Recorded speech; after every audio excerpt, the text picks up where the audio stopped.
What is going on, everybody? Welcome to 3XG Productions. My name is Richard Zapp. Pleasure to see you all again. As you may have seen yesterday, Matt was able to produce an amazing piece of content talking about the Juggernaut format.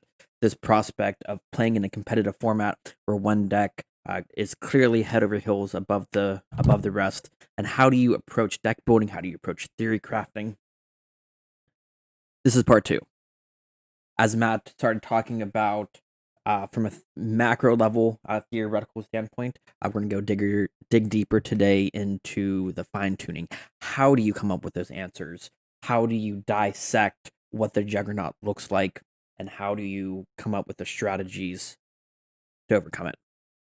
But before we get into that, first and foremost, thank you to Alex Pastrana, Created Collectibles. Stop by for your sub 10 product.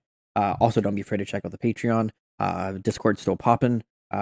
We still have our $25 tier where we're inviting people to go into our theory crafting chats. We'll be opening up another seat for that at the beginning of the month.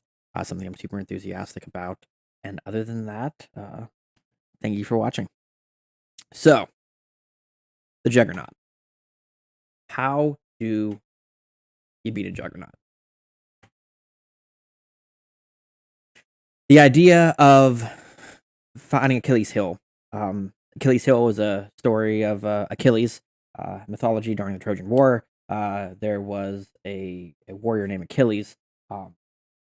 He was supposed to be the hero. He had invulnerability. He was put in the river Styx by his mother. Invulnerable. Just the tank that you always wanted in your arm. There was an issue though. When he was dipped into the river as a baby and granted invulnerability, his mother grabbed him by the ankle to dip him in and to pull him out. Thus, his ankle was not given the same invulnerability. And then during one of the climaxes of the Trojan War, the story is that he got an arrow through the heel, and that's what finished the unfinishable man. So today we want to look at how do we identify the Achilles heel? How do we identify the pain points and the weaknesses that your average tier 0.5 deck, or whatever you like to call it, tends to have. So what is the process? First, you need to play with it, and you need to play against it. You need to do both of those things, and time permitting, you need to do both of those at length. Understanding where the deck functions well, where the deck doesn't function well. The deck may have the ceiling to be a Juggernaut, but does it have the consistency? If it has the consistency, is it really does it really have the ceiling to be that type of deck? If you have both, then you absolutely have a Juggernaut, and you need to start exploring how to overcome that. But you need to play enough to ensure that it's not just conjecture from the greater community or someone less informed skewing your views in a way that may not be accurate. You need to analyze the core components of it. How does the deck function? What turn does the deck try to win? What is your advantage engine? Most decks have a core engine, they have a win condition, and they have a mid-game strategy. Identifying all three of those components, and then finding deficiencies and absences within those engines. Is the deck capable of going wide, meaning creating a multitude of attacks? Is it capable of going tall, creating one very difficult to disrupt powerful threat? Gogeta Hero Revived back in the day would be considered a go tall strategy, but it didn't necessarily have great answers against going wide. Does the deck have removal? Does the deck have counterplay and interruption? Identifying what things it doesn't have and what things it does poorly. And then you need to identify your win conditions and your support cards. And a lot of that comes with searching through your databases, and we're going to talk a little bit about how to use things like Shenron's Lair, DBS decks, and the official website to most effectively start your searching, so you're able to come up with those answers on your own. Not here to give you a fish, we're here for the fishing pole. I think what's really important, and Matt talked about this at length in the last part of the video, identifying your support cards, the cards that help you not lose, but then also your win conditions, the cards that help you win. Because at the end of the day, if you're spending your entire effort just making sure they don't kill you on turn 3, and you have nothing else to show for it, how are you going to win on turn 4? So, Vegeks. Vegeks, the black starter deck coming out in Series 10, currently legal now, getting a couple buffs come into Series 10. There are A few different approaches to the deck. Most of those split into the two primary versions of aggro and mid-range, where the aggro deck is trying to awaken early to take advantage of many of your milling triggers as possible, while the mid-range version is trying to take advantage of the fact that your deck effectively plus 2 or 3s every time you take a leader trigger to try to generate a cumulative advantage. While this list is not comprehensive, this is a good starting place as far as knowing what cards to expect in these decks, excluding the numbers. You generally are going to have your time patrols, you're going to have your time agent trunks, you're going to have your Supreme Kai of Time, Guardian of Space Time, SS Go tanks, Fusion of Friendship. Most people are closing the games out with some combination of Hidden Power Supreme Kai and Bibbidi Primeval Conjurer. And then again, depending on your engine, you're either playing usually Vegeta Reluctant Reinforcements or Majin Buu's Human Annihilation Attack.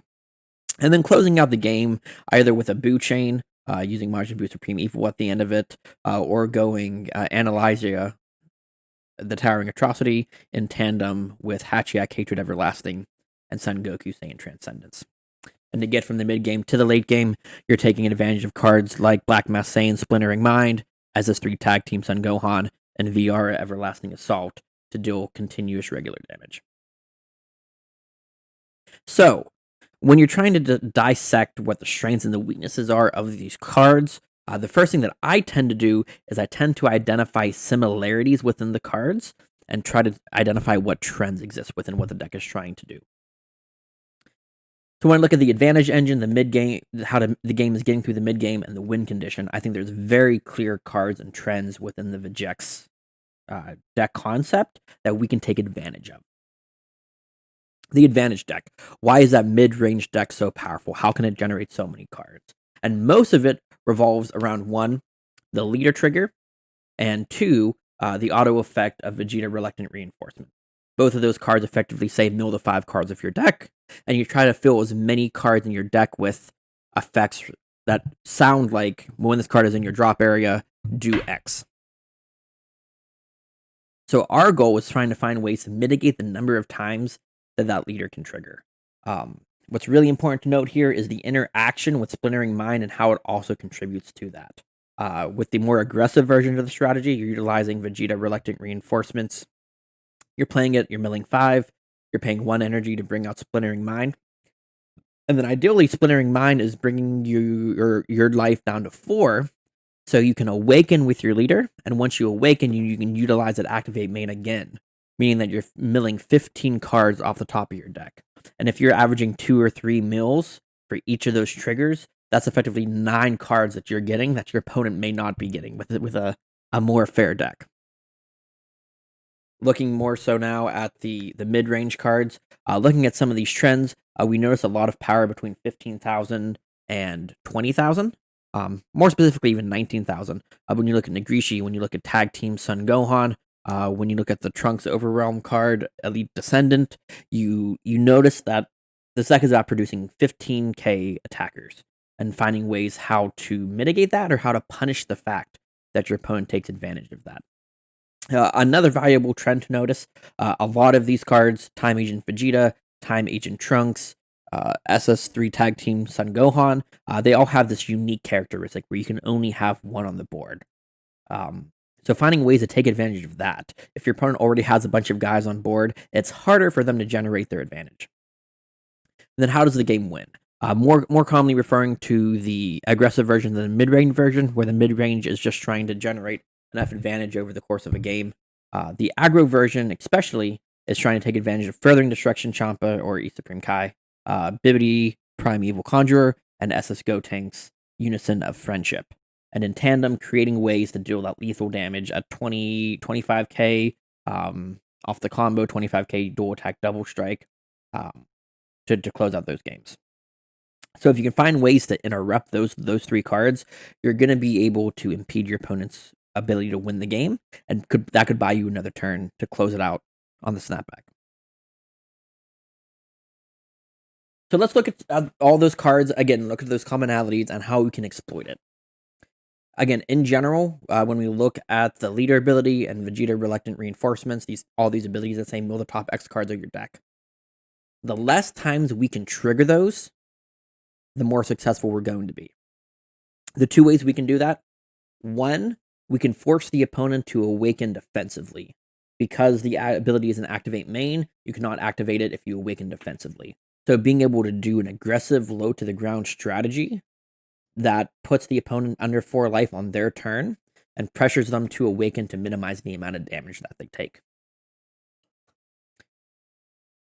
Negating the leader ability and or the counterplays. If you're able to interrupt the Trunks, if you're able to interrupt bringing out the Vegeta, or if you're able to bring out stop the Splintering Mine, using counterplays to interrupt all of those are going to reduce the number of mills that they have and decrease the number of cards they're generating over the course of a game.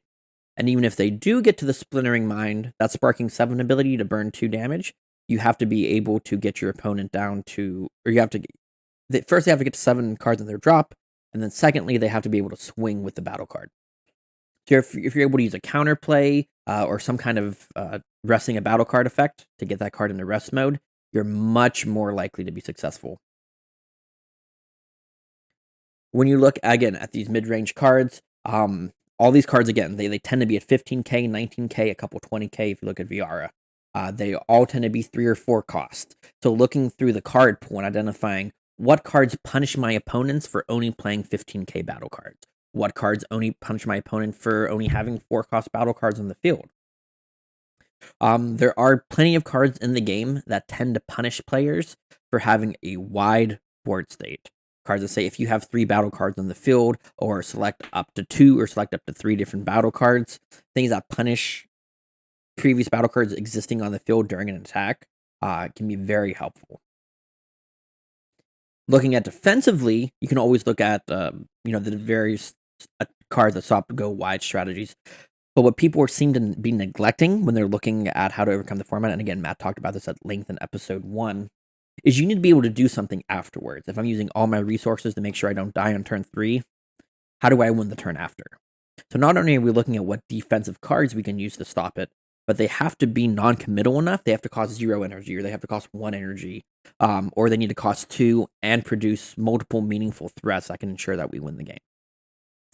A lot of these decks utilize the U3 mechanic. When we look at Nagrishi or Viara, we also notice that they have effects that say when this card exists in your drop area. Or when we look at the various cards such as Sun, Goku, Saiyan Instincts, or not even a scratch, they have to move from the drop to the warp to resolve. So if we can remove cards from the drop area, those are going to be cards like Burning Impact or the new Toa series that are in Series 10. That's going to be helpful. And finally, we noted again that there's a lot of unique traits. You cannot have multiple SS3 Son Gohans on the field. You cannot have multiple Time Agent Trunks or Time Agent Vegetas. And sometimes, if you're able to keep those cards on the field for longer, if I already have a Vegeta on the field and I use my leader trigger and I mill a second one, I don't get to play it, and that's a +1 that we prevented our opponent from being able to generate. So if we're able to take advantage of that to ensure that they don't get too many battle cards, that could be a recipe for success as well. When we look at these win conditions, for those of you that have played against the U3 Boo deck, or those of you that have played long enough to see Furthering Destruction Champa in action, sometimes those cards are difficult to interact with. We haven't had a lot of cards in the game that say negate the effect of a card being comboed. However, there are a couple options that we can do. Whenever we're playing, we can find ways to try to stabilize at 3 life. While we're at 3 life, they can try to close the game out with a Furthering Destruction Champa. We can try to interrupt their hand. If we can see the few cards in their hand, we're able to pull those meaningful cards. And with SS Gotenks Fusion of Friendship, generally how the way that card plays out, it comes into play when it gets milled. It has 1 counter. The +2 uptick activates and they go to 3 counters. The next turn it goes to +5, and then the turn after that, they -5, and then you get this 25k dual attack double strike. And in testing, that has been a great way to close out the game. So in order to avoid that, as long as that leader does, or as long as that unison doesn't have 5 counters on it before it activates its -1, you're usually in a good place. So what that means is if it gets on the field and goes from 1 to 3, you have 2 turns that within those 2 turns, you need to get at least 1 attack in. And what that 1 attack will do is it'll ensure you a whole nother turn before you have to stress about that. Unless they draw something crazy with having X number of unisons in their hand to sneak underneath the Gotenks. Other weaknesses and trends that we can take advantage of. In general, the Jax doesn't always have a huge hand size. Um, while there are definitely times where when you take a lot of life, your hand gets, 8, 10, 12 cards. Or if you're playing a very slow game where utilizing Son Goku, Saiyan Instincts, and not even a scratch to play on your hand, it can get large. But if you're playing against a more aggressive version, that deck pretty consistently has 5 to 6 cards in their hand. And those 5 to 6 cards, they don't tend to always be the best. Now, there are some heavy hitters that you can have in your hand. You can have your Furthering Destruction Champa, and you can have your Bibbidi Primeval super combo. But for each one of those cards in your hand, there's going to be 3 or 4 Viaras or Time Agent Trunks or Time Agent Vegetas that you can't even play from your hand. Or at least it's very cost inefficient to be able to do so. In general, Black doesn't have a great way to stop early game aggression. When you think about cards like Flying Nimbus or Dormant Potential Unleashed in green and yellow respectively, or Sensu Bean in blue, Black doesn't have a lot of that. You have, Hatchiyak Leader kind of has that inherently built. You have Protector of the People, which every deck can play. You have not too much else, to be honest. Black would love something like a Topo, and we talked about that actually during the Corona cast that we just had earlier.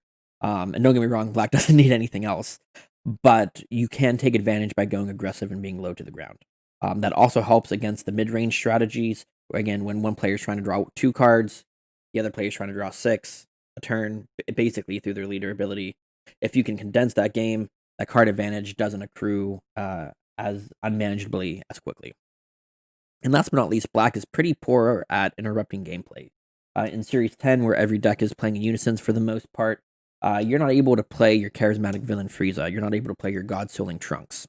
And those are all cards that would interrupt the opponent from being able to do your thing. Black doesn't have a whole bunch of that. So if you can find a way to save yourself defensively, and then you find the way to win on the snapback, other than general negates and blockers, the Jax can't do a whole bunch about that right now. The one exception to that, and unfortunately Vegex is the Black leader that can take advantage of this the most, is the new promo release. It's 3 cost 24k with barrier. It says your opponent's battle cards with 15k or more attack have to attack Vegex. So that will be a card that I think we'll actually see more play with time, but we'll have to wait to find out there. So we found the weaknesses. We know what the vulnerabilities are. We know what we need to find in a good Dragon Ball Super card to try to mitigate this Juggernaut. So how do we use the various search engines in tandem to have the most success? So in my experience, there are three resources that I use. I use Shenron's Lair, I use DBS Decks, and I use the official website. On Shenron's Lair, I have found that when you're just looking for general characteristics, I need to find a Saiyan, I need to find a Universe 7, I need to find a card that supports Universe 11. Shenron's Lair is fantastic for that. That search engine looks at basically every piece of text on the card and tries to pull up as many results as possible. And usually those results tend to be incredibly accurate. On the flip side, DBS Decks, their search engine has many more filters for specific searches. Specifically, if you're looking for power-based information, I'm looking specifically for 15k cards, or you want your text to say 20k or less. It's a great resource to use. However, DBS Decks, there seems to be more cards that are buggy that don't come up with all the search results that you want. So while DBS Decks searches are more specific and successful, Shenron's Lair DBS Decks, their searches tend to be more specific. Shenron's Lairs tend to be more all-encompassing. And last but not least, the official website, of course, has a search database. Of course, that database uploads the quickest because Bandai, updates that on their own accord. It also seems to be the most efficient if you're looking for just characteristics on one or two characteristics. Again, with Shenron's, they're not always when you're looking specifically for yellow Universe 11 or Universe 6s because you're playing yellow Kaba. When you search into Shenron's Lair, you don't always get an all-encompassing search because you get cards that say Universe 6 in their text, even though they may not be Universe 6. In DBS decks, there are some cards that are buggy, so you may get a random android that shows up in that list that shouldn't. With the official website, you have that the least common. In general, when you're searching, less is more. Put less into your search boxes and use copy and paste text from exact cards when you're trying to collect data. So let's say we're looking back at exploiting mid-range, and we want to punish battle cards that, they play 20Ks, they play 19Ks, they play 5 costs. So if I'm trying to find what are cards that exist in the format that punish battle cards being played with 20K or less, that's a pretty specific text-based search. So I'm going to utilize DBS decks most of the time for that. Let me see if I can get that up here. There we go. So DBS decks, again, I think it's the most helpful for this. So let's go with 20,000 or less. 20,000 power or less. I believe that's the way it's written on the cards. We'll definitely modify that search if that search goes poorly. So we start looking on here. What are these cards? Luckily, I know what most of these cards do by heart, so I can get a gauge on what's going to be helpful. The two that jump out on this first page, Kaioken Concentrated Destruction, is great at wiping the board. So perhaps if we can negate their plays and then play this could address their immediate threat. The issue is that in testing, the deck is able to generate its cards back quickly. So while something like Topo and the Kaioken Concentrated Destruction may be good, I'd love to find a different card that is more of a meaningful body than a 15K with Deflect. Live to Fight Another Day. If your leader is a red Frieza army and your opponent has 3 or more energy, you draw a card and they can't play battle cards with 20,000 power or less without discarding 3. That seems like a great way to take advantage of the weaknesses of Vegeks. It doesn't always have a huge hand, and it demands highly 20,000 power battle cards or less. So that'd be the type of card that I utilize. None of these other ones jump out from this search. But let's say we're looking specifically here. One of the cool things about DBS decks, or about Shenron's Lair, is they're really good at showing the most popular cards. So if you want to find what cards are being played the most to beat the deck, this might be a cool place to start. But let's say specifically I'm trying to build my Vegeks deck. So I might type in Saiyan here, and not only is it going to pull up every Saiyan, in this case by popularity, but it's also going to pull up the cards that aren't Saiyans that have text that evolve Saiyans. And that can be helpful at times. And again, that's the difference between like the official website and Shenron's Lair, where if you wanted all the cards here to say Saiyan in the bottom right corner, that's going to be an official website. That's what resource I would use. But if you're looking for cards that specifically support, say, Universe 6, you're basically going to get every card that's Universe 6 or says Universe 6 somewhere on the card, with some inconsistencies. Again, in my experience, Shenron's Lair tends to be the most consistent search engine, and then Dragon Ball, and then DBS deck. The official website tends to be the most consistent.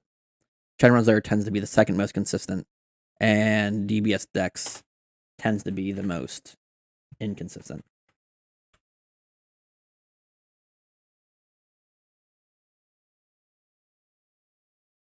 Cool. Well, luckily that search went pretty well. Yay! Shoutouts to Mark Hill, by the way, for all the work that he does on all these websites. Okay, so back into it. So we understand how to use the different search engines to our advantage. What kind of cards did I find doing this research? I found a few. So to exploit their advantage engine, how do you interrupt the leader ability? How do you interrupt Vegeta Reluctant Reinforcements? A few cards I found. So Unthinkable Perfection was the only card that I found that you can play on your turn and then interrupt the opponent's leader ability on theirs. There may be other ones, and if you wanted to try to find them, the best route to go would be to start probably by using this exact same text. Choose up to one of your opponent's leader cards. And again, less is more. So maybe I would start with opponent's leader cards and see what searches happen in the different search engines. But yeah, being able to go So Unthinkable Perfection, you can look at their hand. and you can discard their Furthering Destruction Champas and their Bibbities, discard all the quality cards from their hand, and negate their leader ability. So this is the type of card that if you can get to 4, can absolutely shut down the game. Bardock the Resolute is an amazing card at applying pressure. That 15k double strike can be difficult to block, especially if they're unawakened. They have to lose 2 cards or take 2 damage. And that is the type of card that can apply enough pressure to force the opponent to awaken defensively. And as we said, if we can force them to awaken on our terms, we avoid them 1 activate main trigger, which could be another plus 1, 2, 3, 4. Looking at counterplays, Dark Death Ball, Android. Oh, I'm sorry, I got the wrong Android 17 there. But Dark Death Ball is fantastic for interrupting the chain. When they go into the trunks, you can play Dark Death Ball, discard 2 cards, and now they don't get to go into their trunks Vegeta Splintering Mind. The other Android 17 that I intended to have in this list is a 1-cost negate that you can play, and you pick one of your opponent's battle cards, and their effects don't get to activate for the turn. So you can use that on Splintering Mind. They'd still get their destruction effect, but you can stop that when this card attacks to make sure they don't get the Sparking 7, to make sure they don't self-awaken. Another great card would be something like Crusher Ball or Spirit Fist, a card that taps a particular battle card to make sure that Splintering Mind can't swing, which would mean they can't awaken on their turn, which means they don't get an additional activate main swing. Looking at mid-range, again, looking at what cards punish the opponent for going wide, for playing multiple battle cards, and those battle cards having 15 to 20k. Interestingly enough, a lot of these cards are in red or green. Looking at Live to Fight Another Day, and is that all you've got? Those are cards that can effectively stop 3 different attacks, right? Is that all you've got? Negates a leader attack, and then picks their trunks and their Nagrishi, and they both lose 15k, and that can cut them off. Live to Fight Another Day is effectively a turn skip. The only thing they can really do is try to play a Hachiyak from their drop area by putting 3 cards back into their deck. A Kind Wish is a 0-cost board wipe. We always love that. So if you're feeling yourself and you want to play Chilai, or if you want to play even starter deck Frieza, you can't play a Broly off of the A Kind Wish, but being able to get that free board wipe may have some merit to it. SS3 Gohan Master Surpassed. If you're playing a red Saiyan leader like Baby Vegeta or Broly, you're able to utilize those cards to ensure your opponent can't play any battle cards on the next turn. And full-size Power Son Goku, you get the opponent down to 4 life, you get those blockers off the board, and because they probably have 4 Nagrishi and VRs and Vegetas, you could be able to threaten lethal. Might be a strategy to play around, and I'm not sold any of these cards or are the most competitive or best way to address Vegeks. But when you're digging deep into the tank to try to find those outs, these are the type of strategies you can use to do those searches. And as far as interrupting their win conditions, how do you stop the Gogeta Unison? Or the Gotenks Unison? How do you stop Bibbidi? How do you stop FDC? SS Bardock Paternal Unison has been really effective. You can interrupt the card that they combo, so they combo their Bibbidi and you destroy it. Negotiator Krillin is the one other card in the game that can do something similar. But even though that card has a little more value on defense than offense, that's often what you want. One of the cool combos with SS Bardock Paternal Unison is you can play a 1-drop with 5,000 power. That 5,000 power can attack into the Unison. It reduces the counter, and then you sacrifice it for SS Bardock and make them discard a card. Sometimes it's not so helpful because there's discard VRs or cards that they can't play, but it definitely warrants merit. Toa Chaos Springer is great at being able to interrupt the double strike off FDC. You can use that defensively to negate a card. You just have to make sure you're finding a way that Toa can play black cards to defend you in the meantime. And finally, Basil Fatal Rampage is a really cool way to interrupt the Unison. For only 1 cost, you can get 1 attack onto their Unison and then 1 cost onto their battle card. As we talked about, if you can destroy 1 counter, you're able to ensure yourself another turn until their leader ability gets to go off. It's very valuable and something to really warrant. So a lot of information there, a lot to go through. But I think what you're going to find with time is practice, learning how to utilize these search engines, that every time you come up against one of these Juggernaut formats, that you'll be able to have the tools and resources to find the solutions yourself. Again, there's a lot of people that are preaching a lot of those defensive options, and I chose not to mention a lot of those defensive options that people are talking about right now. Topo Righteous A, Dark Power, Black Mist, Saiyan. I know if you're consuming content right now, you're probably seeing it out everywhere, and definitely check out other channels to get caught up on those, as well as previous channels that previous videos we've talked about. But starting to think about not only how do you stop yourself from losing the game, but then how do you continue winning? And if you're able to do both of those things, that's how you get off this King of the Hill format. That's how you trample the Juggernaut. That's how you find Achilles, or figure out how to pierce Achilles' heel. Thank you all again for checking this out. Give some feedback below. Our plan over the next week is we're going to do plenty of research. We're going to be grinding games. We're going to be grinding matches. We're probably going to stream some of them, so keep your eyes peeled for that. And we're going to try to collect some data on what are these anti-meta decks that we think can hang on against Vegeks, and how does the format evolve from there. So if you're interested in that, click subscribe, click the bell for notifications, tune in more, and we will talk to you next time. Okay, thanks, bye!